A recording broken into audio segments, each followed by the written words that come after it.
Hello guys, welcome to our mini vlog. నేనైతే ఇవాళ శని జయంతి కదా, అంటే శనివారం అమావాస్య రావడంతో చాలామంది శనికి తైలాభిషేకం, శని పూజ అండ్ ఇంకా వెంకటేశ్వర స్వామి పూజ, ఆంజనేయ స్వామి పూజ అట్లా చేసేసుకున్నారు. సో నాకైతే ఏం వీలు కాలేదనమాట, చేయలేకపోయినా. సో ఏం బాధలేదు నాకు. బట్ ఏంటంటే ఇంకా ఈరోజు అమావాస్య వచ్చింది, రేపు సండే ఉంది కాబట్టి చాలా పరిహారాలు అయితే మనం చేసుకోవచ్చు. ఏంటంటే ఇంటికి దిష్టి తీసుకోవడం కానీ, మనకి దిష్టి తీసుకోవడం కానీ, ఇంకా కొన్ని ఉంటాయి అన్నమాట. అవి నేను మిగిలినవి అయితే దేవుడికి సంబంధించినవి నేను తర్వాత వీడియోస్లో మీకు షేర్ చేస్తాను.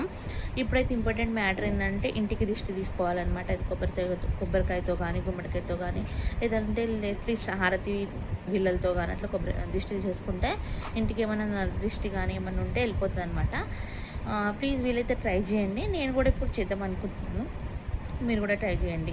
ఎందుకంటే నరదృష్టితో చాలా మనకు కళలు జరగడము అన్నీ జరుగుతూ ఉంటాయి. అందుకోసమనే నేను షేర్ చేస్తున్నాను. ఎవరన్నా ఇప్పుడు ఈ రీల్ చూసుంటే వాళ్ళు ఎవరైనా ఒకరు ఫాలో అయినా పర్లేదు కదా అని చెప్పేసి చేసేసుకోండి.